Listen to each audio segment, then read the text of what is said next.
Welcome back. Professor Bobo coming back to you guys. Division B East matchup, Week 1, Victorious Juniors versus gillyShark here. Joining me, my teammate, my friend, somebody who gets me into trouble quite often. So Lucky. What's happening, brother? What's up, Bobo? Happy to be casting with you. Just tuning in on your string of games and let's have some fun. Right on, baby. First map, we're going to be headed to BOE. Second map is going to be Tomb of the Spider Queen. BOE chosen by Victorious Juniors. gillyShark on the back of a strong 1-0 against the Heroes of the United States, taking us to Tomb where they won in their first set as well.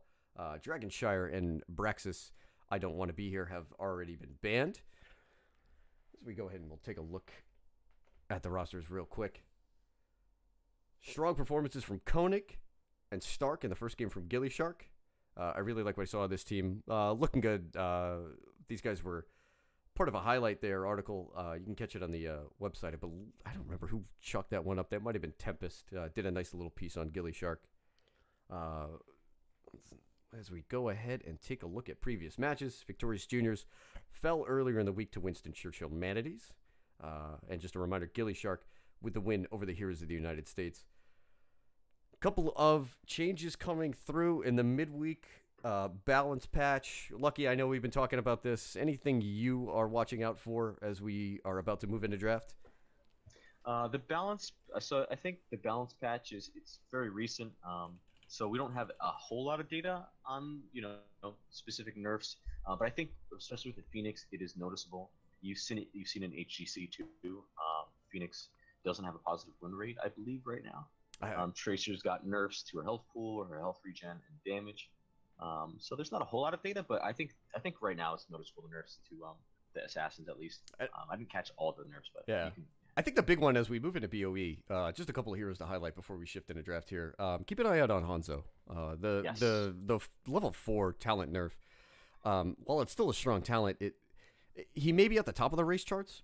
Overall, I'm not sure we've really done the math extensively enough as a community to determine that, but it hurts. And then on the flip side, one hero that I loathed last season and I actually like seeing this season is Artanis. He actually does fairly well with the reduction of mana cost to his abilities earlier in the video game. And if you can prove to be a lane bully that is making sure that you can play around your cooldowns on your shields and you're making sure you're grabbing globes, I think that's a hero that is, in my opinion, more okay on this map. I know last season I hated him. We'll see if Artie plays a part here. And let's go ahead. Fire this draft up. Once again, NGS. Division B East, Week 1. The second match of the week for both Victorious Juniors and gillyShark.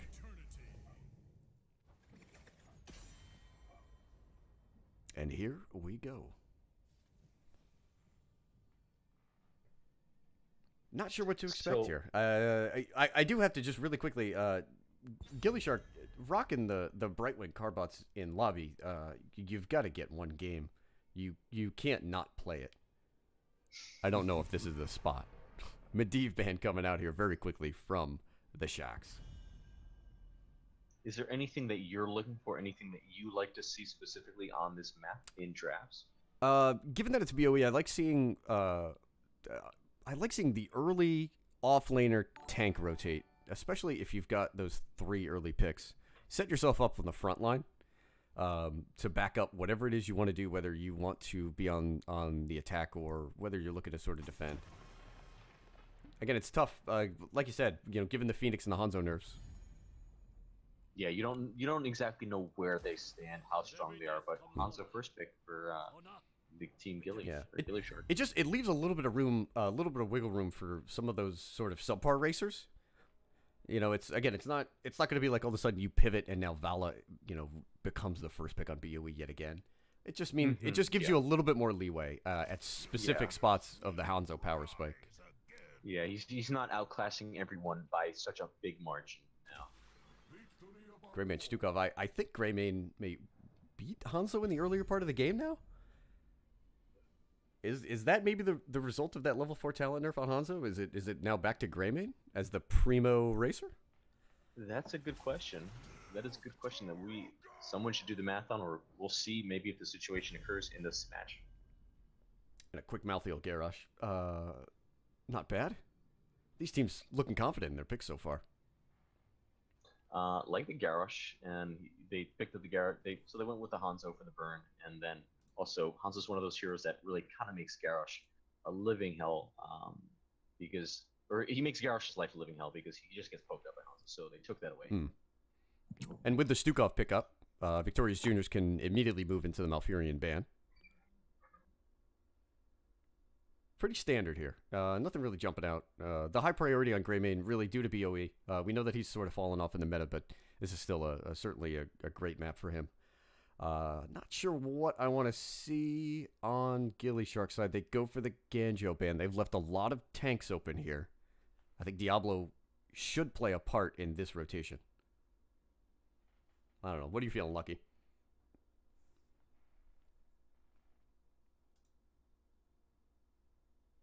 Oh, looks like my co-caster stepped out. Just a quick shout out here while I got a second in chat. Here,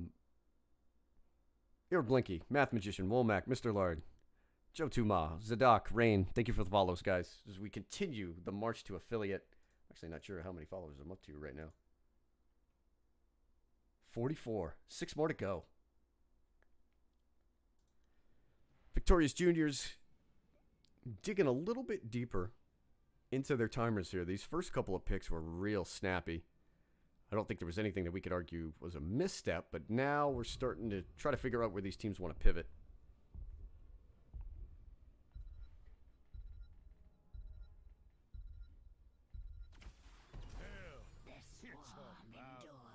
Oh! A wild Zagara appears. Strong lane counter to Mouth Ale. Zagara can provide a touch of Wraith. It's just safe auto attack damage that's nice and persistent. Her summons and spells really are not affected by the Immortal so long as you're not chucking Banelings into an incoming stun. But it's always just a little bit of fun when you get Zag showing up. Engenders a different type of playstyle. I would actually really like to see Maw. Lucky popping back in. You there, buddy? Yes, my roommate's younger cousin asked me the Chinese place we order from. So I told her. All right, a little bit of IRL jumping on in. But while you were away, you just missed a holy crap Zagara and a Samuro rotation. I would say holy crap Zagara and holy shnikes Samuro. Samuro actually has decent race. But then again, I don't know where does he do the solo lane? Does he go in the 4-man? So I guess it's gonna be interesting to see how they have these lanes set up. Does he go does he go for the mid lane well bomb? Is that what we're gonna see? I don't know. I do know that there's one person in this casting lobby that likes to pull those kind of shenanigans. I'm not gonna say who. I'm just saying that it's a play. It's so meta. It's so meta. It's the well meta, man. It's a bold move. Can you play Samuro? Maybe we'll run some Genji Samuro and just snipe all wells all the time. I mean, if you want me to PvE, I'm happy to PvE, baby. What is this last pick? With the tank spot being open, given that there's a Samuro, I could see a Johanna. That would be nice into the Samuro Garrosh. Again, we speculated Diablo could be up there, but the Maltheo kind of deters that. And it's the Joe. I like that, Johanna. It also allows you to flex at level 7, and you can now take the Q quest, which former teammates may have poo-pooed. I don't know if any of them are in the lobby right now, but anytime you've got Samuro and you've got clones, you've definitely got a chance to complete the Johanna Q quest. And if you're not aware, if you're able to hit 4 people with 1 Q post level 7, I believe what's the quest name? Subdue. Yeah. It turns Johanna's Q into a permanent 80% slow. Massive. Especially thinking about the Samuro. All right, you can probably blink out, but it really becomes a pain in the you-know-what to Rhaegar if Rhaegar gets caught there. 2 very different drafts. You know what? I'm going to take the Samuro. Lucky, who are you going with here? Let's see. There's that wow factor that I'm not sure now. I mean, offhand, I would say I like Victorious Junior's draft just because it's very solid in team fighting.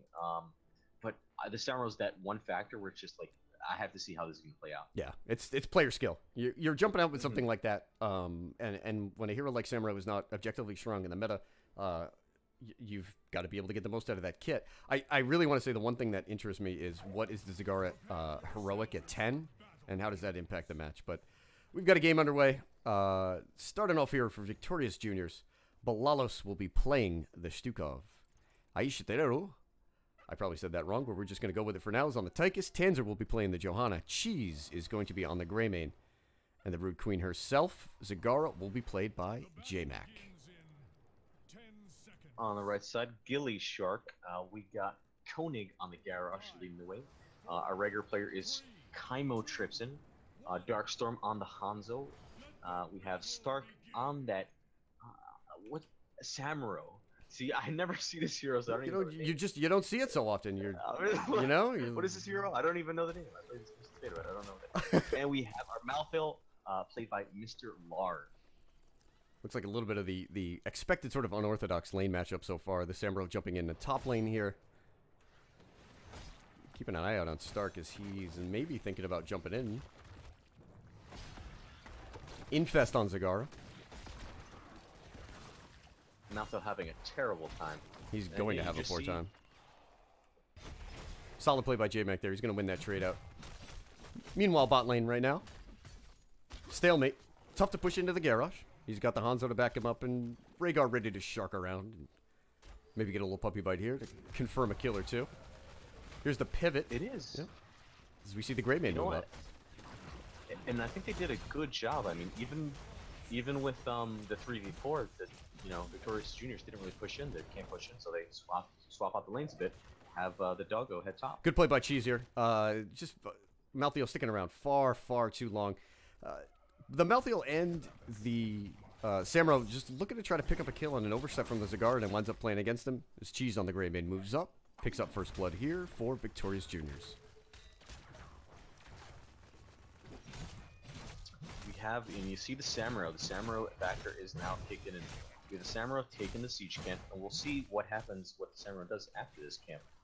Maybe he rotates around, maybe he tries to sneak the Bruiser early and doesn't tap it, or maybe he continues to push with the siege camp. So we'll have to see what that Samuro factor, how it's going to play out in this match. Just take a peek at bottom here. Cheese on the Greymane looking to grab this bottom camp. Kaimo sniffs it out. They don't have numbers down here. Samuro looking to rotate. I'm not sure he's going to make it all the way bot lane or if he's going to settle for the back camp. Yep. Samuro jumps on the Bruiser. Yeah, so there's that Samuro. He jumps immediately onto the Bruiser after taking top. I wonder if he's going to cap it early or if he's going to hold that cap. I'd like to see him hold it and kind of just shark around the map and see what else he can do. I like the give and take here. Cheese from the Greymane's playing really aggressive in it. And again, I just enjoy this play. Even though you're lacking information because you really don't know where Samuro is, he's made 2 aggressive plays to back up J-Mac. It hasn't resulted in any fort wall damage, but it's been safe for the Zag.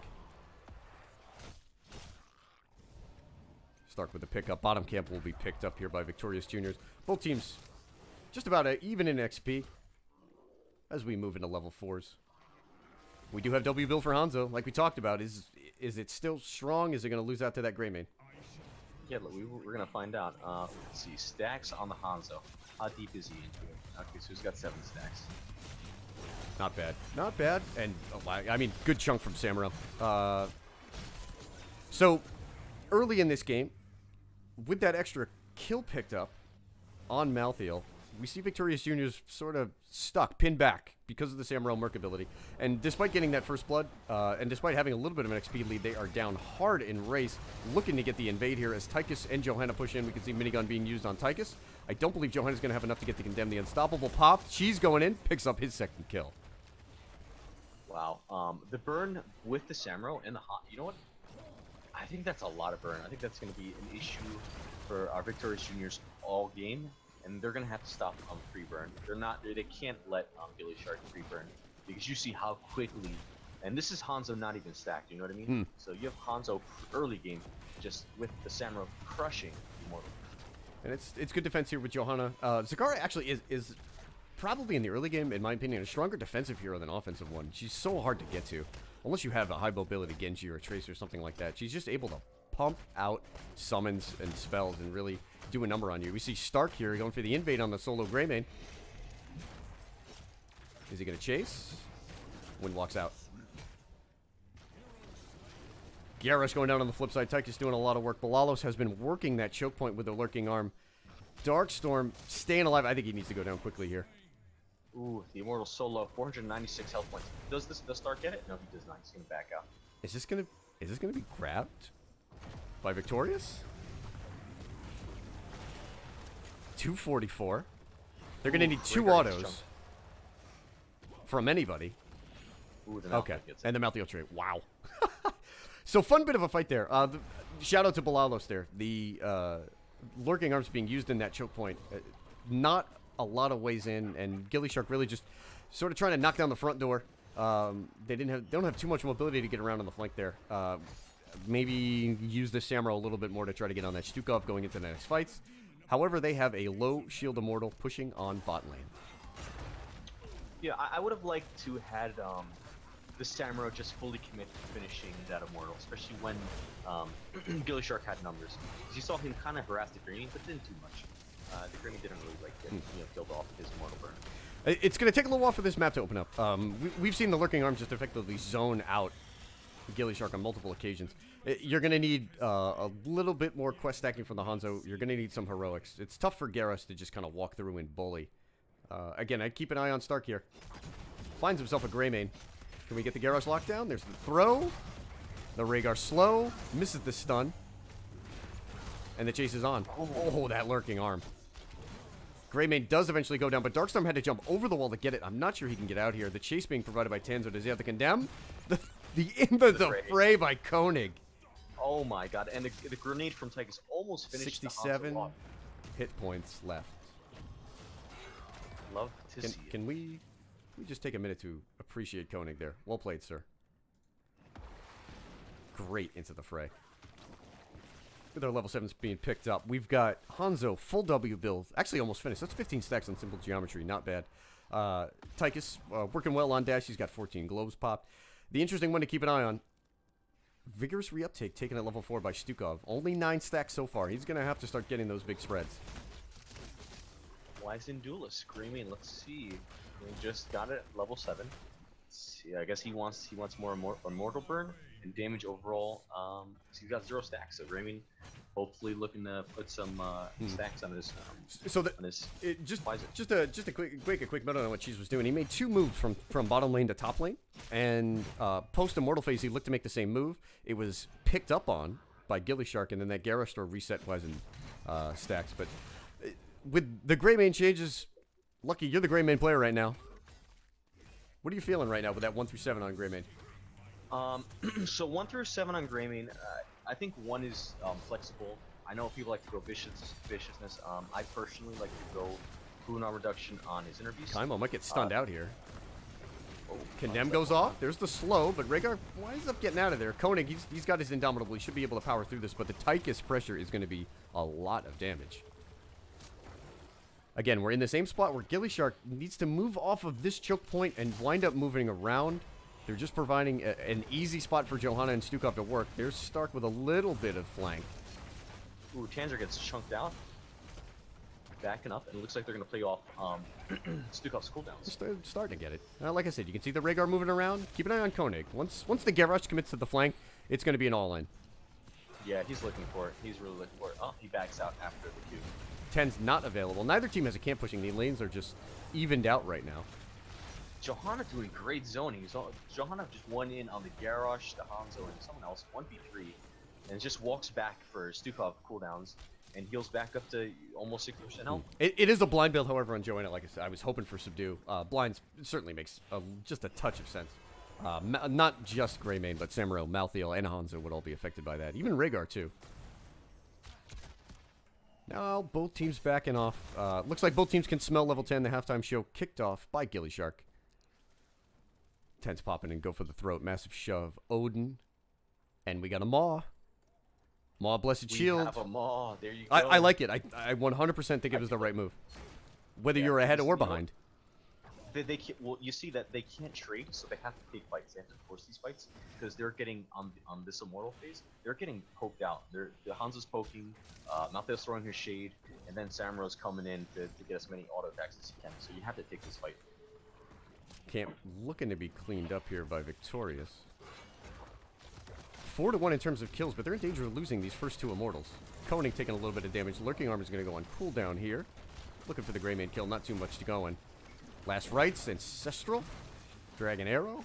The Taunt from Garrosh. And the Illusion Master from Samuro. Stark in here deep. He's got 1 clone he could use to jump out. Taking a quick look at our talents here. Simple Geometry is finished. That's a quick spike. Remember, Zagara not going to be providing too much extra DPS to the Immortal. The poke will be on the side of gillyShark. And they're just poking this down patiently. They're just playing patient. They have the comp for it. Just keep on throwing those onto scatter arrows. Keep on throwing your Malthael shades. And I'm waiting to see Victorious Juniors what they want to do, because they're going to lose this slowly if they don't pull the trigger. You know, eventually. The one bit of anti-synergistic part of this draft from Victorious is they don't have the ability to go out and range, you know, and push into opponents. A lot of damage coming out Stark, yep. Stark looking at just solo the Screaming, and he does. Taunt coming out on the Garrosh. He gets the Ancestral before the Maw comes in. Dragon's Arrow is going to miss. The big fella walking out. Pops Indomitable. 2-man taunt doesn't get anything, but it does secure the kill on the Greymane. Keep an eye on Stark at the back. And he's doing a great job of putting a lot of backline pressure. What I was talking about before, just you never know, especially with these off-meta heroes. You're like, how much you don't see it too much in games, so you don't know how much it's going to affect your match. That Greymane kill is going to be more than enough to secure this Immortal for gillyShark. Again, they're economical. 4-2 in terms of kills, but gillyShark with only 2 kills picked up 2 Immortals. This one is going to have about 60% shields. It'll be pushing top lane. No damage quite yet on the 4 wall. Looks like that first tower will go down real quick. Good clear on the side of Victorious Juniors. We'll see if they can protect this fort. I will say this, Victorious Junior does have good anti-siege. Between the Zag, the Greymane, Tychus to some extent, not as much as Greymane and Zagara, but Tychus as well does DPS. And the 4-1 split here doing work. We'll keep an eye on Malthael in bot lane, see if he can pick that fort up. Mortal Shield gone. There's the taunt, but it's going to be eaten by the Iron Skin. A huge Dragon Arrow comes out as Greymane gets caught up in it. Big massive stuff. Nobody caught in that Maw. Johanna and Stukov go down. 4-man Dragon Arrow coming out. Great shot from Darkstorm. Stark looking to press the front. Dragon Arrow into the Immortal stun, into Garrosh stun. So that was some heavy CC chaining right there that we saw. I agree. I thought it might have been a mistake to try to go for the taunt on the Johanna. It wound up not punishing them too much in the team fight. And Malthael doing a little bit of siege work here bottom. 13's now online for gillyShark. They turned what was an even games in terms of XP, following 1 kill on a Greymane into a 60% shielded Immortal. Wind up picking up top fort, get 2 more kills, and now they've got a 1-level lead that they can use to paint this map blue. And I want to see if gillyShark tries to put some structural damage here. You have Malthael eating the wave, prepping his wave to be untouched mostly by enemy minions. And he clears it out, and they're also taking the bottom Khazar camp at the same time. You know, I think they might have made a slight misstep there. They had the 13 advantage. They had a low keep. I think they could have picked up keep and then camp. They go in the reverse order, but either way, if they are able to cleanly secure this fort, it's a win. I agree. I think I would have had just 1 person camp. I would have cleared out, pushed really hard, and then had minions. Yeah, I'm not trying to send them off with the 13. I'm not sure they're going to be able to take this fort. Between Johanna and Stukov, that's a ton of zoning in lane, and again, not a lot of flanking. They have 5 down here, but yeah, is there enough space to take a fight? Zagara winds up top. She's going to push, wind up equaling that XP out. That was a 1-level lead. It shrunk down to a half-level lead. Victorious posing, looking for a little bit of an invade here. Condemn on a 2. Those are just Samuro clones, no damage done. Koenig looking for a good throw target as he gets the Greymane. Greymane now stuck inside the silence pool, but she's just going to be alright. Zoning coming out from Tychus. And now we get the Immortal Dance. Alright, so for the first time... oh, big Dragon Arrow coming in. Keep an eye on Stark here. Odin popped. A 2-man Maw. Malthael and Rhaegar are inside that Odin. Koenig on the Garrosh looking to provide a little bit of protection here. gillyShark is going to have to give up the halftime show, but that might have been 3, maybe 4 key heroics used in that fight by Victorious Juniors.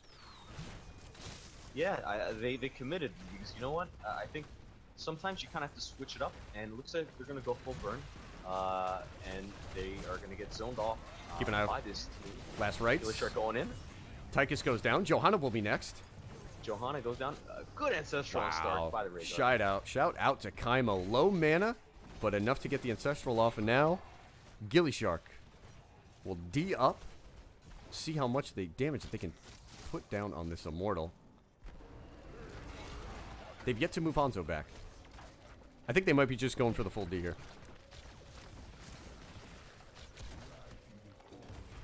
Actually, you know, I like the move, because Hanzo with scatter arrows in these corridors can do a very good job of zoning off, like, let's say the Zag, the Greymane, and he can do so safely, without really being too much pressure. Flip side, if you had the Maltha in there, then he's really got to come in. Another big 4-man. Great Dragon Arrow. J-Mac, low mana, low health. Looks like he's going to be able to slide out. Kaimo went a little bit too deep on the puppy bite, and Cheese is going to come in and secure the kill. Massive shove comes out, removing Stark from the fight. Good step up there from Victorious Juniors. It started with a nice little counter engage. Good play by Cheese as he winds up hopping onto the Rhaegar. That kill secures a half-shielded Immortal, and the snowball is stopped. It looks like Victorious Junior is okay. They're pushing 5-man. They're pushing 5-man against. Could cost them bottom fort. Just want to take a quick peek at this minion wave. They're gonna get it. Come on, boys. One more. Too much going on top lane. We'll check in on them in a little while. Stark on the back line harassing the Stukov, but the ample healing provided by the Admiral will look to get them okay. Shield down. A lot of their engages have been based on big dragon arrows coming out from Darkstorm. Let's see if they want to go with it here. Looking to give up the fort. Blessed Shield is up now, and this Immortal's still pretty healthy, so we'll see how much this team can push with this Immortal. It's about half health. There's Lurking Arm, so keep an eye on the chase coming out of this. If gillyShark can clean this up, Dragon Arrow with a Garrosh, I think they might be able to get a little bit done here on the chase down. Victorious Junior's not backing out. They have 16. I don't know if they can back out with Stark applying pressure at the back. This is 16 into 15, but this is an opportunity where you might be able to make something happen. Odin gets popped in lane. Dragon Arrow hits 2, and those cooldowns are trade. Does Kona get out of this? Oh, Blessed Shield used. Can they capitalize though? I don't think so. A bit too far. I think they need to push in and get a little bit more keep damage gone. I would too. I would too with the Odin, absolutely. And gillyShark is still not 16, so I would push on this. I would try and get as much as possible. Keeping it. Clear out their minion wave, which is Johanna is doing. Set up yours and try and get some free push. And the Odin expires, but we do have Zagara pushing in here. A lot of low mana bars, especially. You can see Mr. Lard there on Malthael is low. Kaimo started to creep a little bit down, but with gillyShark picking up the 16, Victorious Juniors will back off. This map not quite rebalanced, but the one thing that we do see is that what was a 1-level lead earlier part of the game has now shifted into a half, maybe 3/4 level lead in favor of Victorious Juniors. Kill count 6-5. An odd game. Both teams have been ahead in XP while behind in kills. Interesting. I really like Victorious Junior's decision to just 5-man push the Immortal. Because the threat of gillyShark's comp, they just burned Immortal so much that you don't know if... I think Victorious Juniors doesn't know how these Immortal phases are going to work out. They're kind of scared to just get out-poked by this team, by this composition that gillyShark is running. Keep an eye on bottom lane. This is going to be a 5-man invade with it starting off with a big Lurking Arm. Dragon Arrow comes in, hits at 3 members, Tychus and Zagara, both at half health. Stark providing a little bit of harass. Not enough room for the follow-up there. But gillyShark does come away with the camp. The big heroic use, 70 seconds, to not really have too much effect. Garrosh looking for the pull. Does he have cheese? He tosses the Greymane. There's the taunt and Last Rites. Last Rites is going to go ahead and secure that kill. Zagara, meanwhile, could be under pressure from Stark. You can see the Samurai at the back there. He is not bothered by the Johanna. J-Mac, 275 health. 350 and creeping up. Kill. Keep an eye out on Mr. Lard. Does he hit? And the carpet does not connect. One thing to keep an eye on, a lot of these Immortal spawns have been east-west. And just an odd position to always find yourself in. You're always dealing with that east-west. Much more than the north-south spawns. I think that sort of fed into maybe a little bit of the confusion on both of these teams. Unsure about whether or not to attack or to defend. Easy halftime show here. Picked up by gillyShark. And they wrestle away the XP lead. They have just taken they're looking to burn the rest of this Immortal phase down. You have Stark doing things, kind of just creating space. Great use. Dragon's Arrow comes out again onto Tychus and the Zagara. Great play by Stark. He swapped the clone in there to finish off the kill on the Tychus. And we'll see if gillyShark can turn this into a full health Immortal. They're pushing. Massive shove used. It backs the Rhaegar off, but that might have even been better for the positioning. Taunt goes out onto the Stukov. Keep an eye on the Admiral. He might be going down here. Good kill confirmed from Darkstorm. Oh, gillyShark, after a little bit of a bobble in the middle of that game, winds up picking up a couple kills. They pick up 3 during that Immortal phase. And they have turned this into a dangerous Immortal. It's pushing bot with a camp pressure on the wall already. Stark with a great blink into the backline to finish that kill on Tychus, really securing that Immortal in that strong shield. This is a scary push. The Immortal's got, what, like 90% shield? It's also 20 minutes into the game, and half of the cannon's down. The wall's falling down quick. You had your 4th member from Victorious Junior res. You got another 10 seconds before the Stukov. And so they have no healing right now. I believe you also do not have Odin. Probably for another 30 seconds. I wouldn't think so. If it's not popped now, oh, and he gets stunned by the Immortal. Garrosh looking to capitalize on Tychus. Cheese winds up going in the back. He pops, go for the throat, gets 1 kill. He's got the reset, and he picks it up on Garrosh. Cheese. Ooh, and the Blessed Shield's coming out. He's looking to finish him out. Oh, boy. They need to turn back on this Immortal. The keep's almost down. 3rd kill on Darkstrom. You know, that keep might have been going down anyway. I like the play by Cheese there. Hey, he grabs the initial kill and then winds up grabbing the reset out of it. So, yes, it might cost him in terms of the keep, but I do have to say, yeah, I have to say that play there by Cheese probably prevented the game from ending. Yeah, correctly. Yeah, definitely. And I'm surprised gillyShark got caught out on that push. They had a 5v4, the Stukov wasn't even there, but I guess they just took too much poke damage. Maybe from Zagara or Tychus. I didn't really get a chance to see. It was just strong commit. Very strong commit to the fight. It worked out there. Worked out great because you're right. I think the game was definitely over if Victorious Juniors doesn't get kills there. Maybe both teams here looking to meet over this camp. Stark's going to start it. Junior's going to let it go. With all 5 spawning, they're going to have to worry about this bottom lane here. Both teams should have 20 going into the next Immortal phase. And I'd have to say, next Immortal likely to win. Maybe not. On Junior side, they're going to have to push through Katas on bottom. If they do get the 5-man kill, we're deep enough into the game that they might be able to bypass it and just go through top lane. Keep an eye on bottom camp here as Koenig going in. He's got an eye on Stukov. The throw comes out. Malthael stuck inside that maw. Stark on the back line working on the Odin. Massive shove coming out as well. Dragon Arrow is going to only hit Johanna. And gillyShark looking to get on out of dodge. I thought Koenig had an opportunity there.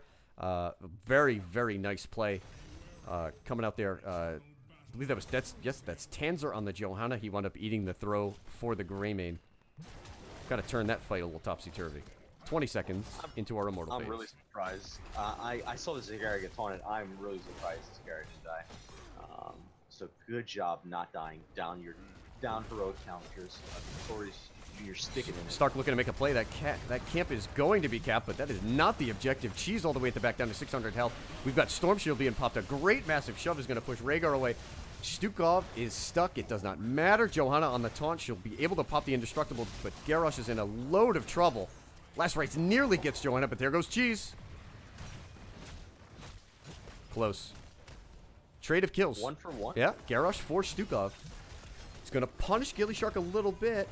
They do not have that off-lane warrior. They went with a Malthael, but despite that, the lane pressure, the Wynyas pushing into top and the bottom lane, forcing Victorious Junior to back off. Cheese went in there.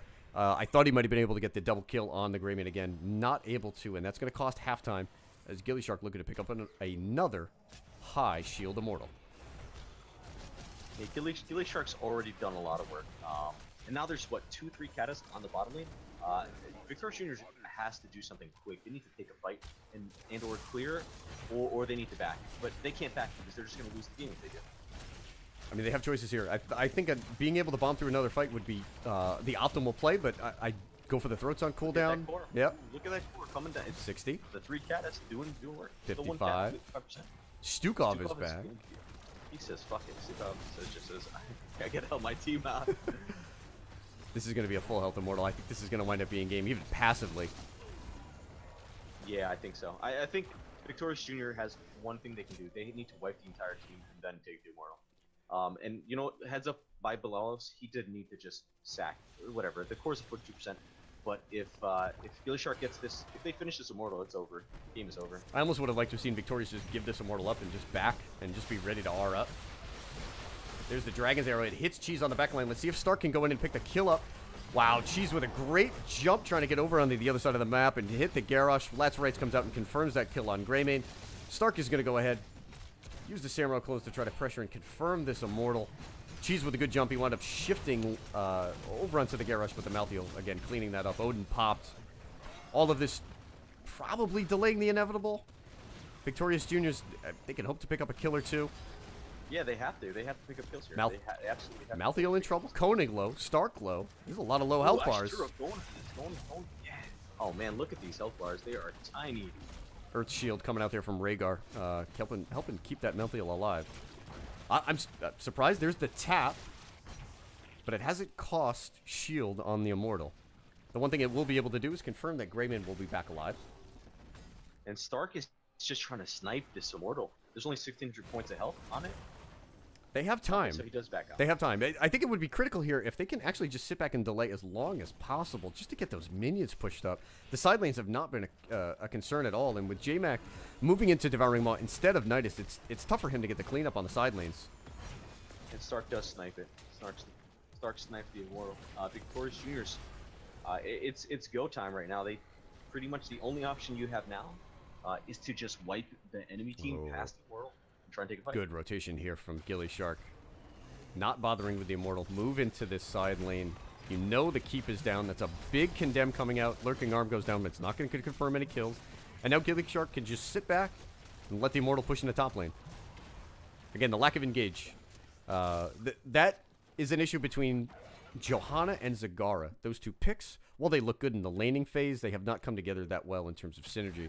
And I do think that has cost Victorious Juniors here. Yeah, not at all. And we've seen the fights where Victorious Juniors actually comes out ahead. It's because Greymane just goes super ham. Sometimes it's not even without. Sometimes the Blessed Shield's not even there to engage with them. Defensive Tychus is popped. Did not go into Big Red Button. Actually, you want to check on that level 20 Tychus talent. Moved into Sizzling Attacks. Ooh, Sizzling Attacks, very interesting. I would have went Big Red Button. We just like seeing nukes. So the Immortal will step on up to the core. The Dragon's Arrow is going to hit 3 members. It's only got 40% shield. There's really nothing that Victorious can do here.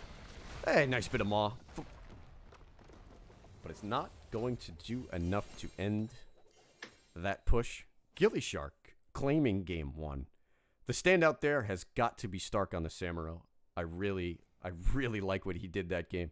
In fact, if we take a peek, that's a 5-0 Samuro game. That is a 5-0 Samurai. I want to give out a shout out to Kaimo Tripson. Man, these ancestrals were freaking huge, and I mean like all of them. Every single ancestral I saw had a huge impact. And if you look at the healing numbers, you would expect Stukov to have better sustain. No. Rhaegar, 124,000 healing. Wow. Compared to Stukov, 110. So it is rare to see a Rhaegar out heal Stukov, but not in this game. Kaimo Tripson holding it down. And it's because those ancestrals came out. They came out when they needed to. Absolutely. We'll be moving into Tomb of the Spider Queen shortly. Let's go ahead. Get our lobby fired up. Yeah, those were the two standout performers in game 1. Absolutely. I like what Stark did. 5-0 Samuro. Everybody else on your team, took 1 or 2 deaths, but the fact that he was able to stay alive, providing constant pressure onto the Immortal was key, and he confirmed, I believe, 2 Immortals in that game. Yes. On his own. Very, very important. Yeah, very important. And Samuro, man, Samuro does a lot of damage. when Victorious Juniors wasn't pressuring uh, gillyShark. gillyShark was just crushing these immortals. The first immortal phase, I haven't seen an immortal go down that fast. But Hanzo and the Samuro, a lot of DPS. Absolutely. Map 2 will be Tomb of the Spider Queen.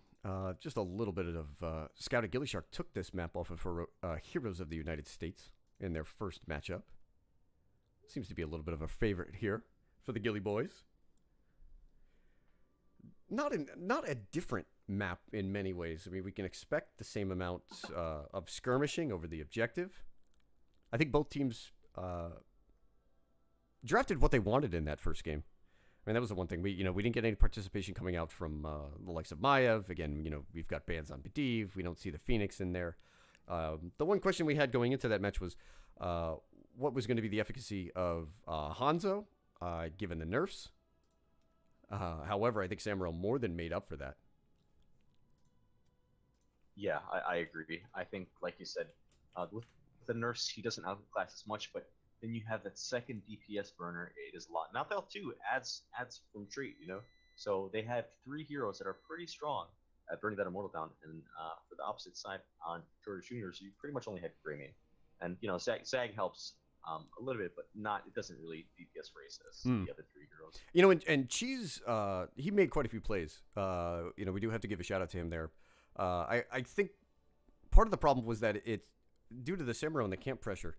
Despite picking the Zagara, Victorious Juniors was never able to set up for the Immortal phase in an advantageous position. It almost always seemed like they were on the back foot. They always had something to clean up in a side lane, and really prevented the Zag from getting that sort of off-lane advantage. Correct. Yeah, and then with Zag, I mean, I like Maul. Okay, so here's my thing too. Zag, sometimes you can go. I think Zag didn't even have an option. I don't think you can go Nidus against the Samuro, honestly. I think with Samuro, he's a global hero too. He will snipe the Zagara. I agree. I agree. And you know what? Zag is out by himself trying to do her own thing. And Maw has value. People forget about Maw. It's a 2-lane map. How much work can you really get done with Nidus? You would hope that if you can get, sort of Maw into that lockdown join a condemn blessed shield combo, you could have gotten something done, but tough. Zagara out of the meta for a number of reasons. Yeah, but it's again, it was very tough for Victorious Juniors to extend and press into the other team and get that damage on without specifically having to worry about Stark or a Dragon's Arrow coming. Absolutely. Both teams are ready. We're going to fire up our draft. Division B East, Week 1, Victorious Juniors versus gillyShark. gillyShark has taken our first map, the map choice of Victorious Juniors, and now we find ourselves in their choice, Tomb of the Spider Queen. Tomb of the Silence Queen. I guess it is. We're going to have a Stuka more than likely. So I'm interested to see how the drafts pan out here, because we saw from both teams they play some alt meta stuff, Zagara and Samuro. Yeah, willing to make one move. Maybe just a surprise. I like that. I like that style of draft. It shows confidence in your comfort picks. It shows confidence in your practice and a willingness to execute your ideas rather than just kind of go with what you think is objectively strong.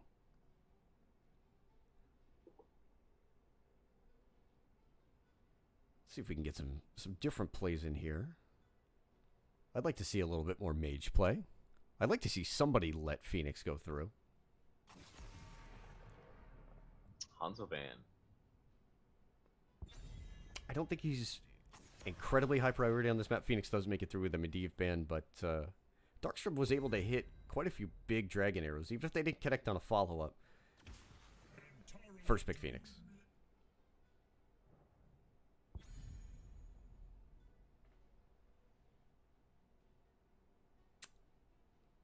Wondering if we'll see an aggressive comp come out from gillyShark. I mean, that's been the answer to Phoenix. Yeah, just kind of get on Phoenix, get on top of him, and do a whole lot of damage. Don't get value from the shields. Burn the shields, don't let them regen, and then just put it to the Phoenix.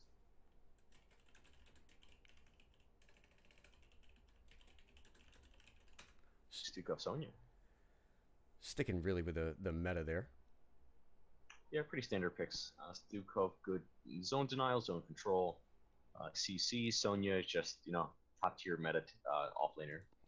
She's great on this map.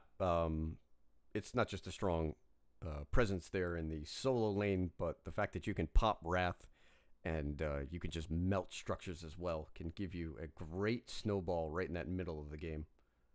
Absolutely. Sonya with Wrath, with Webweaver. Ooh, baby. Your forts are going down quick. Oh, I think we might have seen that earlier today. Wink, wink. It's strong. The Gul'dan pickup. So that's a heavy backline. I'm a little scared for Victorious Juniors if they don't have the front line to back this up. I think this is going to be a critical ban here. They need to remove. I would probably say Diablo. I would too. Correct me if I'm wrong. Is gillyShark still on the right side? Yes. Yes. I would just go in a super aggressive comp, honestly. That's just me. I would obviously prioritize wave clear. But Gul'dan and Phoenix have such good wave clear that it's going to be hard. If there's going to be a standard top mid rotation with a soul laner bottom, and if that's matched, I think gillyShark is going to need to do something to not fall behind on these waves, because there's just insane wave clear. The mouth band coming across as Stukov has been picked up. I'm going to throw this out here. The rotation I'd really like to see right now from gillyShark, Diablo Chromie. Pick up your wave clear late with your sort of flex DPS. This way you can be able to throw bombs over the top. You'll be on Gul'dan, you'll be on Phoenix, you'll have long range, safe follow-up that should stay at a Varian range.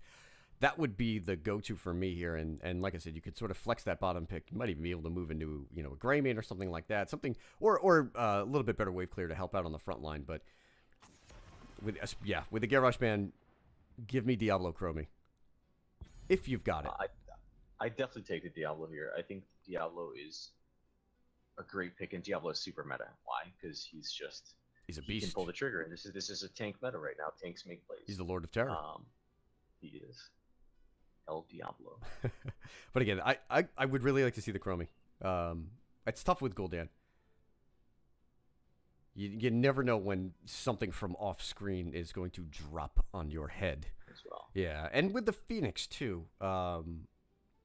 Just because of the way Phoenix's shields work, you can find persistent damage probably in your last pick, and then once you can get Phoenix down without a shield, and he's only got 1,000 or so hit points, that's just one Chromie combo, and he's gone. They go KT's Falstad. Interesting. Okay. Very interesting. Are we going to get a meme beam? There's the Joe. Wow, look at that wave clear. I think so. Victorious Junior's team just looks at waves and then they melt. But this also, what are we going to see with this variant? What offlaner is this? This is super interesting because you see, my thinking was the variant. Okay, you know what? We have a comp that likes to wave clear with our Phoenix Gul'dan. Let's pick the variant to deny, let's say, a Tracer or Genji on the side of gillyShark. But now you have Johanna picked up, so you have variant go Colossus Smash. Does he stick to the taunt? Maybe he's not locked into anything right now, so it's gonna be interesting to see what talent choice is it for.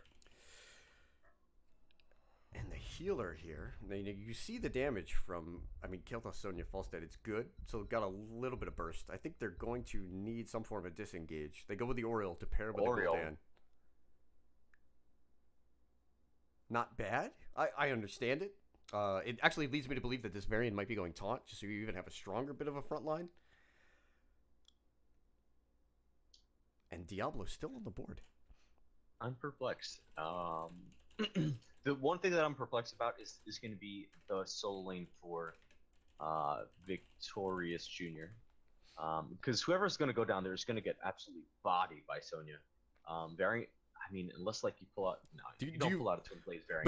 But do you just move the Phoenix down there for the early part of the game because you have the wave clear with Gul'dan Johanna, and just use? I guess you could the variant to float. It's gonna be interesting. It's gonna be interesting. What I would do is I would figure. I think Phoenix can be the solo laner. You're right. That's the one factor I didn't think about. Maybe just Phoenix solo laning against the Sonya, and just keeping up the wave clear. It's possible. It just might be a little bit of a cure for the early game. You know, you can use, like I said, if you use the variant to float, you have so much wave clear in Gul'dan Johanna alone. Is Phoenix just wind up, you know, is he being overkill?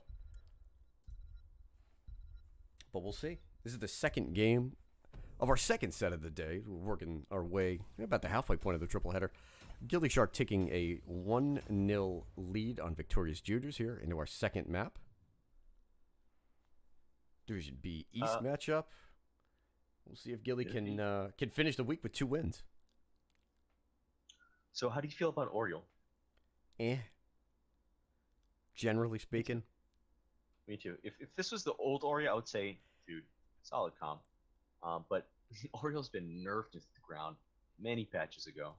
And I know she just got like a quote-unquote buff, but really it didn't do anything to support the weaknesses that were pretty much the problem with Oriole after her significant nerfs. I think she struggles so hard into Stukov because of what I would anticipate would be the lurking arm range at 7. She has no influence over the opposite support. There's nothing she can do that's going to impact what Stukov is doing.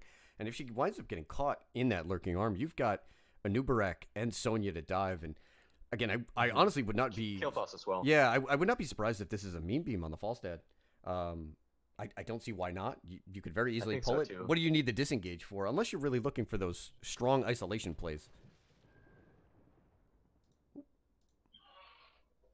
see if we can fix these logos real quick. We'll pose up here. Lucky, you want to go ahead and introduce our teams? We'll start with the team on the left here. Sure. The team on the left, we have Victorious Junior. We have J-Mac on our Varian. Tanzer on the Johanna. Aishitiro on the Gul'dan. Balalos on our Oriole. And we called it before. Yep. Our solo lane Phoenix, played by Cheese. And for gillyShark, looking to get the domination. Stark will be jumping over from the Samuro onto the Kael'thas. Darkstorm on the Falstad. Mr. Lard playing the off-lane Sonya. Koenig on the Anubarak. And our captain, Kaimo Tripson on the Stukov. You know, and I'm pretty excited to see Kaimo Tripson on the Stukov, because a good Stukov can pretty much carry team fight. He can just set up insane plays for you. So if he plays the Stukov anything like he played Rhaegar, we're in for a treat. High King's Quest at level 1 for that variant. We'll see how that influences the later talent picks, and then, of course, the quasi-heroic at level 4 that he'll be able to pick up. Big burrow coming in from Koenig there. Doesn't hit anybody. Lines up throwing the Q out. He actually catches the Gul'dan, and a lot of damage will go out onto him. Aishitiro got caught there by the KT. There's that lurking arm. It's going to take a good bit of know-how from J-Mac to be able to get onto the Stukov as he finds the Kael'thas, but the immediate gravity lapse is going to deter any further engage. gillyShark wins this third wave and that second middle wave. Taking a peek at the bottom here. Mr. Lard with the early advantage against Cheese. Oh, the near miss. Stark was sharking. Threw out the gravity lapse, just barely missed the Gul'dan. Koenig went in for the burrow charge. That would have been the end of Gul'dan. But the CC chain just narrowly missing. By the way, which Kael'thas do we have here? Do we have Convection? No, we don't. Obviously. We have the Mana Addict. Stark knows what he's doing. Shout out to all my KT Convections I see in Hero League. Pick your Mana Addict. It's a great talent. It's an uncapped talent. I think people forget that. You know, when you suddenly have 50, regen globes picked up late game by level 20, you're a pretty darn tanky wizard. Yeah, he's gonna have more combined health pool and shields than the Anubarak easily. So gillyShark moves ahead on the wave clear battle on the rotation game, and it's really been because of their ability to get that occasional damage onto the Gul'dan at the back. Aishitiro is going to have to make a little bit of an adjustment, and certainly we're waiting for level 4 to see what kind of influence Varian's going to have over this. But despite having Johanna Gul'dan, the early rotation is controlled by gillyShark. Yeah, and I had here's my reservation with the Varian. Oh, the Joe goes down. Kaimo with the silence on the just getting enough. Wow. I don't think that Johanna was ever able to move out of the edge of that lurking arm. Koenig with the commit. I'm really enjoying the commitment from Koenig. He sees CC. He sees an opportunity. He's going all in. And it's provided results early on this Anubarak. We got a skirmish on the bot lane here, too. Mr. Lard looking to grab the camp from Cheese. Oh, the that fly in.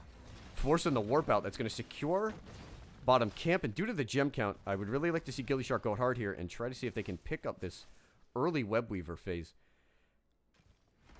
Moving on up to top. Varian, go ahead. Eating the gravity lapse. This, by the way, on this Varian. Oh, boy. Oh, boy. C-Smash. We're going all in, fam.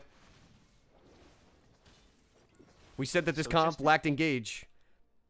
He's going to engage hard. Take a look at these. If you take a look at the towers, you see. Okay, so middle, bottom can just went down. Oh, there's an engage. Call this.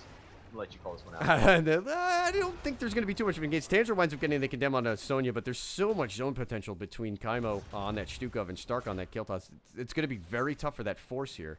37 gems on the side of Victorious Juniors. They'll be able to grab a turn-in, but a lot of these are on Cheese. Cheese actually got that turn-in. 48 right now. 2 more. Bit of a misstep there from gillyShark. I thought they had more than enough ability to come back in. J-Mac looks like he might be able to grab this turn-in. Koenig does not have Impale. He only has Burrow Charge. Johanna's trait is down. Maybe you see Sonya on the bottom trying to turn in. Phoenix will have none of that.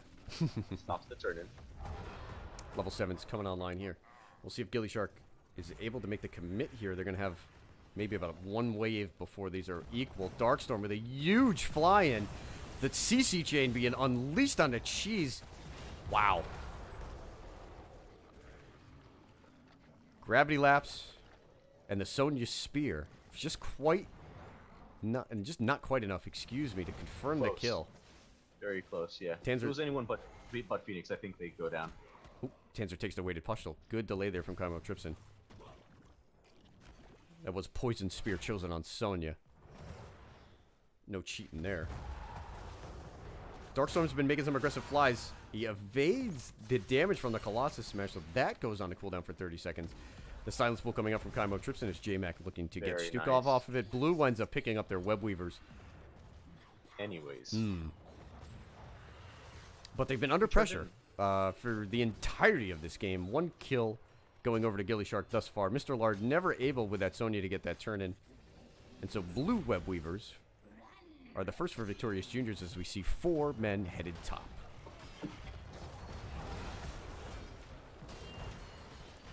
Darkstorm taking Victorious Junior, good bit of damage. Putting a lot of pressure, on the top lane. There's a great zoning silencing arm though by Kaimo Tripson on the Stukov. Looks like Falstad's going to go down there. He winds up eating at least 2 to 3 of those corruption hits. J-Mac there confirms the kill with the Colossus Smash.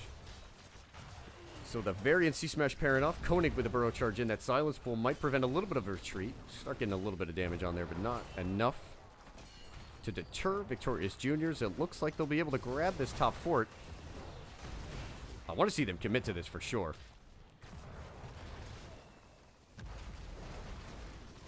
Tanzer at the front. I believe Iron's skin should be up. Keep an eye on J-Mac here. If anybody sticks around too long, I'd expect the C-Smash engage. gillyShark backs off. They get the fort. It was a good push. And you check out mid, too. Mid fort is very low. The wall's been taken down. So the wall went down during this Webweaver phase, and now the fort is also at half HP. So mid is not as safe as you'd like it to be either for side of gillyShark. Half level lead for Victorious Juniors. Like to see them go for this fort here. Looking for a little bit of a bush with J-Mac. See if he can catch anybody coming through the wrong direction here. Crystal Aegis, Horrify. As we talked about, C-Smash, Purification, Salvo, and Blessed Shield. I think J-Mac wants the bird. You see bottom Sonya looking for possibly just baiting this, just waiting for Cheese shield to go down. Tries to hit this spear, doesn't land, but he's gonna steal this camp now. Mr. Lard is just gonna very good play. Heads up. Wonder Falstad flies down just in case. Aggressive there for Darkstorm. Would have actually been nice to have picked up that kill. It is Gust on the Falstad. We'll see Wrath of the Berserker, Cocoon, Phoenix, and Massive Shove. So everything pretty standard. I was hoping for the meme beam.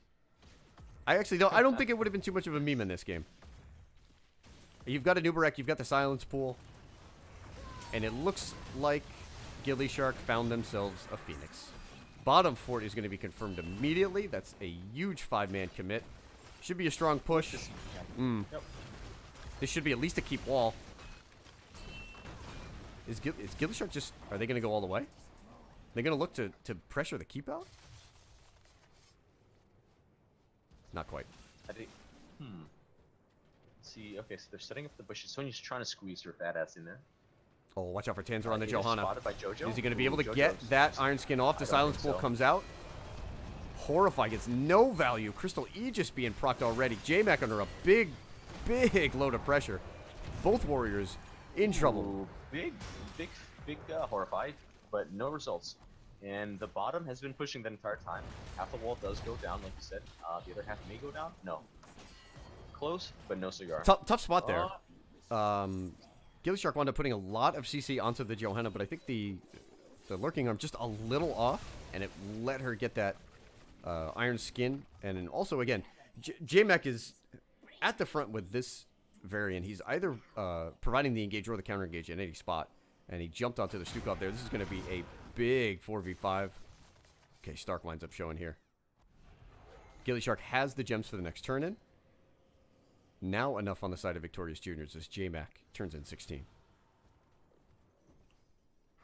Even in XP. 2-1 in kills. J-Mac goes for the kill toss on Stark. You know, he paused there and he let the gravity lapse get off. Stark wound up proccing Mana Addict, and now J-Mac is in deep here. Aegis being popped. I'd like to see Mr. Lard go back in. The Gust comes out. A bit of a misplay. Darkstorm. Not sure about that one. A bit of a misplay. Spear coming up. Johanna should be fine. Bombs are spreading, though. They have to be careful. They're taking a lot of spread damage. Oh, big Blessed Shield going for the kill toss. Panzer finds himself, though. He was not ready, and he gets blown up. Looks like Cheese is going to go down, too. I don't believe he has the warp. That's going to be 2 kills there. Picked up on the side of gillyShark. The snowball is on. They pick up the second Web Weaver turn in. Bot push is going to be into a keep momentarily. Looks like they'll be pressuring to get those top forts. Shout out to Stark there. The Mana Addict saving his life. There's a burrow in as Anubarak gets the double stun. Nothing comes from it. But J-Mac wound up using the Warbringer charge to move in on the Kael'thas. He hesitated on the C-Smash. It allowed Stark to get both the Gravity Lapse and the Mana Addict on. Then the Mana Addict on. And Kael'thas staying alive there allowed gillyShark to turn this fight around, eventually result in 2 kills, a Web Weaver phase, and now the structure damage. Yeah, maybe a bit of a miscommunication. Maybe Johanna saw an opening on the Kael'thas. No we got a Gust play. Look at this fly. Oh, boy. Wow. Gust? Massive shove on the Joe. Stukov getting... Oh, man, he gets immense value pushing Tanzer out. Gul'dan winds up getting caught. That is going to cost bottom keep. That's a fantastic highlight reel play from gillyShark. All right, Darkstorm. He made up for that disengage, Gust. He made up. Yep. You know, he totally yep. did. He actually, that Balsa had a Gul'dan's girlfriend. You hate to see it, but it happened. You know, I kind of like seeing that one, actually. I'm a Falstad fan. Yeah. Not going to admit. Not going to be afraid to admit it. Great play by Darkstorm there. So the keep is now confirmed. If we take a look at the gem count, Victorious Juniors just a little shy. An opportunity here for gillyShark to paint the map red. We see the Kael'thas jumping back on the camp. I anticipate Sonya Falstad will head bottom for the Giants. They do. Tough spot for Victorious Juniors. This was a game that was even at level 12 on talents. 2-1 in kills. And since that sort of misconfirmed kill on the Kael'thas that was followed up by the double kill, Phoenix getting picked off right before the Web Weaver phase for gillyShark, and now we're staring at a 16-14 advantage shortly in favor of gillyShark. Very methodical play by gillyShark. I like that they didn't go, they backed off, right before they were like level 15 and a half. And they created pressure. Now they have 16 with camps, and they can do whatever the hell they want. They can maybe. Do you want the maybe boss? Bait a boss. They're baiting it. They're baiting it hard. Kael'thas is the super good bait. All they have to do is sit and wait. You've got 2 camps. Mid camp is going to be pressure and keep momentarily. We'll take a peek at here as we're in between engages. I think Cheese might be in a little bit of trouble. Let's see if gillyShark smells it out. Instead, they're going for the 5v4 here right above. Counter pressure as the engage comes out. C-Smash on the Sonya. Interesting. Gust should be available. I would be very wary if I were Victorious Juniors, because they have right now, there's a siege camp, double Kados pushing. The Bruiser is pushing as well, and they're down to talent here. They're out here. They're out way too far here. C-Smash and Aegis are down. Here it comes. Watch the focus on the Gul'dan as Kona gets the double stun. Gul'dan is gone. Jamek looking to be next. Darkstorm's got enough to slide on out. That is another massive shove on Tanzer. The Purification Salvo will do good damage, but she's can only retreat out. Last two fights. Kaimo trips in, hits the massive shove on the Johanna. There is no disengage left. And the fight turns in the favor of gillyShark. This should be a Web Weaver plus boss plus what will likely be the game here. I think they've got enough. Are we looking at the end of the game here, Lucky? Let's see. Web Weavers plus boss. Let's see. Is the wall is open top? So this is an immensely bigger issue because now the side of Victorious Juniors, they cannot safely burn this boss down. They can't safely burn this boss down, and they're down a talent here. So you're exposed because your wall is open. You're down a talent here. There's a boss and there's Web Weaver. My opinion, this game is probably over. Unless I'm not going to take away from Victorious Juniors. If they have an amazing defense, then they can survive. But it is very scary right now for them. I like the positioning here from gillyShark. They're using the bush, not so much to hide. I think the intent is known that this is top keep, but they're staying out of vision for any abilities. Stark at the front here. The Phoenix is going down. That's Iron Skin on Johanna. She is real low. Oh, Mr. Lard. Throwing the skinny spear there, baby. Threading the needle on the Joe. That's the first kill. Kona going in. He gets a double stun on Cheese. Stark looking to follow it up. Warp gets him out. The fly and the gust. Is the boss stun going to get any value? Maybe quite not. It looks like game is still going to be confirmed. Crystal Aegis being used there on Oriole to try to stay alive. She winds up going down. Boss moving up on the core. There's Web Weavers in 2 lanes. There is another kill on the Varian. 3 kills is going to wrap it up. This core is being melted. gillyShark claims the 2-0 with a set of just exceptional team fights later in that game. Kaimo, again, massive shove on the Johanna every time they wanted to engage. Koenig finds the Gul'dan multiple times. Very methodical play, man. Very methodical play. I'm impressed. Absolutely. For not to take anything away from Div B, but sometimes you're just like you hear certain cheers like, oh, it's just this div, it's just this div. But no, man, these teams are coming and they're showing up, and very impressive play. I 100% agree. gillyShark have thoroughly. I was actually able to watch their first set of the weekend. This looks like a really strong team. I do like what they're doing. We're gonna go ahead and try to get Kaimo in for the interview. Let me go ahead and proc him. See where this kid is. And a welcome introduction to NGS for them.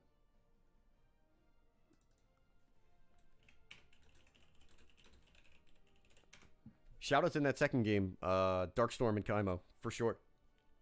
Absolutely. I think the Falstad early game, the first gust also was misplay. And the second gust was a misplay as well. And then he made up immensely. I mean, these aggressive gusts it was a different person. He must have just been locked in and said, I see the play, I'm making it, I'm not gonna just sit back.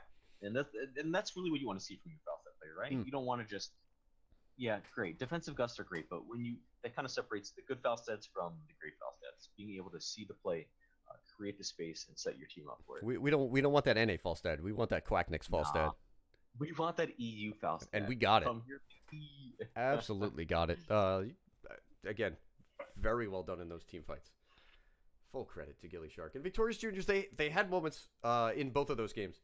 The one thing I would have to say for them going forward is 2 games on Johanna, limited engage. And yes, I agree. The Variant extended sort of the effective range of where they could go ahead and get their engagements. But with that Johanna and Gul'dan early, it's a great combo, but they sort of telegraph their damage with Phoenix and then moving into the Variant instead of a traditional side laner.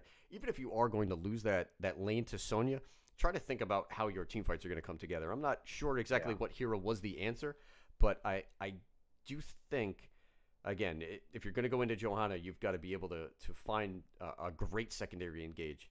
And that proved to be problematic for them. They were going hard in on the Kael'thas, and Stark was able to go ahead and get his Mana Addict shield proc multiple times in combination with some good gravity lapses to prevent the death on that one.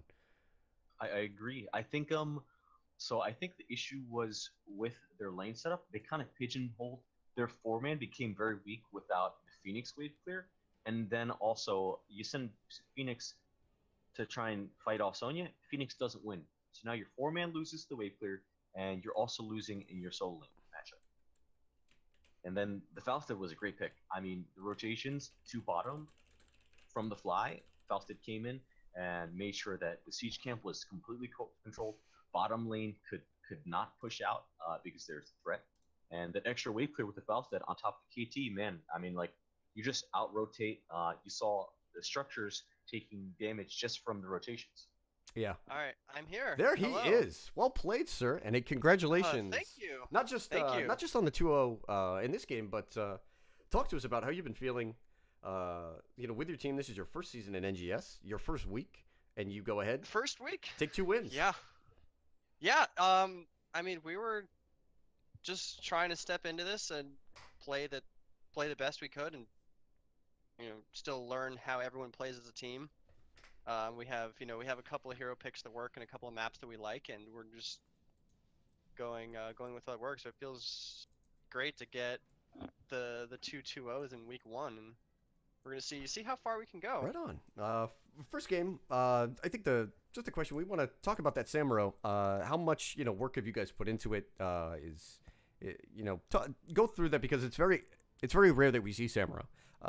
Yeah, we know that he has value, but that's the kind of pick that you're making, and we're always going to be looking at the individual player to see if the player has the skill required to take an off-meta hero and make it work. And Stark did. Yeah, that's Stark is fantastic on Samuro. So whenever, I mean, it's one of those that we were just looking for another damage dealer that we could send up to harass the Zagara and make sure she didn't get too much value. And try to throw a wrench in, their carefully constructed engagement plan with the Johanna Tyke's Greymane. And so the Samuro with Stark was like, yeah, I'm just feeling Samuro, and he can play the Samuro, gets the camps. He's actually good at shot calling while playing Samuro, which is amazing. I did not know he's a shot caller. Yeah, thumbs up. He is our shot caller. Yeah, he is our shot caller and drafter for the team. Right on. So yeah, it's something we pull out when we're not really sure what else to fill, just to try and get that surprise factor. That again, well played. And then in the second game, the one thing that we repeatedly had to call out and give you guys incredible credit for was you layered those team fights probably post 10 very well. It looked like you had a plan: eliminate the Johanna, and then focus the Gul'dan. And talk us through some of those engagements there, because it looked like, again, post 10 you guys got just about everything that you wanted. Yeah, exactly. So, I mean, Spider Queen we've been playing for a while, and so basically we just do it the same way as we try to draft at least 2 CC in our 4-man and just wave clear, keep up with their wave clear, and then once we started getting ahead of the wave clear, it was look for the turn-ins, who is our threats, who can stop us from doing the engage, and that was the Ariel Johanna. And so Ariel was being too far back. Johanna was continuously stepping forward looking for that Blessed Shield. And so we were just like, all right, if we can take out Johanna, we can take control of the rest of the map and do what we want whenever she steps forward. And so we were just looking for her to step in so we could have the Gravity Lapse and the Stukov Silence to follow it up. Right on. We turn it over to my co-caster, Lucky. What do you got for the boys? Let's see, what question. How do you feel having a home wrecker on your team? Because we saw that Fausted continuously cuck your enemy team. Yeah, that was it was. I'm really glad that worked. We haven't practiced a lot with Falstad at all with this squad, so it was a lot of just trusting Darkstorm that he wasn't going to gust the enemy team into us and we were all going to die, or fly in, get canceled out with like a Horrify or a C-Smash blown up and then just dying. So it was a lot of faith in him to make the plays when he sees them and give us warning when he goes for the plays, and I think it ended up working out. I think it was like 2 or 3 good engages we got off of those gusts. Yes, yeah, we noticed it too. It was funny too because I think like early on I saw specifically like just like 2 gusts that were like might have saved the enemy, and then the later part of the game, I mean like they really made some plays. He saw that he had some space, so he got the fly behind. You guys were continuously engaging, collapsing together, so there wasn't that focus just on like the Fausted behind us. So it was a great job. I guess you get what I saw was just lots of good communication what I anticipate had to be good communication between all your players, and it was impressive to see.